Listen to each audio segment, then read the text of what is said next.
Stamp പദ്ധതിയിലെ അനിശ്ചിതത്വം സംസ്ഥാനത്ത് മുദ്രപത്രങ്ങൾക്ക് ക്ഷാമം. 1000 രൂപയിൽ താഴെയുള്ള പത്രങ്ങളാണ് കിട്ടാനില്ലാത്തത്.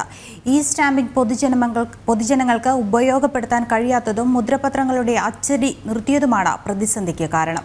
അതേസമയം മുദ്രപത്രങ്ങളുടെ ലഭ്യത കുറവുമായി ബന്ധപ്പെട്ട് സംസ്ഥാന നികുതി വകുപ്പ് ചൊവ്വാഴ്ചക്കകം ഹൈക്കോടതിയിൽ മറുപടി നൽകാനും നിർദ്ദേശമുണ്ട്. 1 ലക്ഷം രൂപയ്ക്ക് മുകളിലുള്ള മുദ്രപത്രങ്ങളായിരുന്നു ഈ സ്റ്റാമ്പ് പദ്ധതിയിലൂടെ ലഭിച്ചിരുന്നത്. എന്നാൽ 1 ലക്ഷം രൂപയ്ക്ക് താഴെ വരുന്ന മുദ്രപത്രങ്ങളും ഈ സ്റ്റാമ്പിംഗ് സംവിധാനത്തിലേക്ക് മാറ്റിയതോടെ പൊതുജനങ്ങൾക്ക് മുദ്രപത്രങ്ങൾ ലഭിക്കാതെയായി. ആധാരം എഴുതുന്നതിന് മുദ്രപത്രങ്ങൾ ഈ സ്റ്റാമ്പിങ്ങിലൂടെ ലഭിക്കുമെങ്കിലും പൊതുജനങ്ങൾക്ക് വേണ്ടിയുള്ള മറ്റു ധനകാര്യ ഇടപാടുകൾക്ക് പത്രങ്ങൾ ലഭിക്കാൻ ക്ഷാമം അനുഭവപ്പെടുന്നു. ആധാരം രജിസ്റ്റർ ചെയ്യുന്നതിന് 1000-ന്റെയും 500-ന്റെയും പത്രങ്ങൾ കിട്ടുവാൻ ബുദ്ധിമുട്ടാണ്. പക്ഷെ ഇപ്പോൾ അത് ഈ സ്റ്റാമ്പിലേക്ക് വന്നു. അപ്പോൾ നമുക്ക് ആ പ്രശ്നം ഏറെക്കുറെ പരിഹരിച്ചുവെങ്കിലും പബ്ലിക്കിന് പൊതുജനങ്ങൾക്ക് ഈ 1000-ന്റെയും 500-ന്റെയും 100-ന്റെയും 50-ന്റെയും പത്രങ്ങൾ ലഭ്യമല്ലാത്ത കാരണം ഈ സ്റ്റാമ്പിലേക്ക് മാറിയപ്പോൾ പബ്ലിക്കിനും കൂടെ കൊടുക്കുന്നതിനുള്ള സംവിധാനം ഉണ്ടായില്ല. അതുമല്ല, ഫിസിക്കൽ സ്റ്റാമ്പ് അടിക്കുന്നത് നിർത്തി.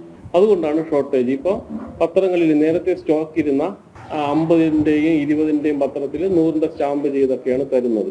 ഇത് 1 ലക്ഷം രൂപയ്ക്ക് മുകളിലായിരുന്നു ഈ സ്റ്റാമ്പിങ് ഉണ്ടാവേണ്ടിയിരുന്നത്. അതിനെ ഇപ്പോൾ സർക്കാർ അതിന്റെ സുതാര്യതയ്ക്ക് വേണ്ടി 1 ലക്ഷം രൂപയ്ക്ക് താഴെയുള്ളതും രജിസ്ട്രേഷന് വേണ്ടി ഇതുപോലെ ഈ സ്റ്റാമ്പിങ്ങിലേക്ക് മാറ്റി. ട്രഷറികളിൽ നിന്നും വെണ്ടർമാർ വഴിയാണ് മുദ്രപത്രങ്ങൾ പൊതുജനങ്ങളിലേക്ക് എത്തുന്നത്. 2025 മാർച്ച് 31 വരെയുള്ള പത്രങ്ങൾ മാത്രമാണ് നിലവിൽ ലഭ്യമായിട്ടുള്ളത്. നാസിക്കിൽ മുദ്രപത്രങ്ങൾ പ്രിന്റ് ചെയ്യുന്നില്ല എന്നാണ് സർക്കാരിന്റെ മറ്റൊരു വാദം. ആധാരം എഴുത്ത് ആവശ്യങ്ങൾക്കല്ലാതെ മറ്റു ധനകാര്യ ഇടപെടലുകൾക്ക് മുദ്രപത്രങ്ങൾ അത്യാവശ്യമാണ്. 100 രൂപയുടെയും 200 രൂപയുടെ മുദ്രപത്രങ്ങൾക്കായി വരുന്നവർക്ക് തതുല്യം സ്റ്റാമ്പ് നൽകിയാണ് നിലവിൽ മുന്നോട്ട് പോകുന്നത്. മുദ്രപത്രങ്ങളിലൂടെ പൊതുഖജനാവിൽ എത്തേണ്ട വരുമാനവും ഒരു തരത്തിൽ നഷ്ടമാകുന്നുണ്ട്.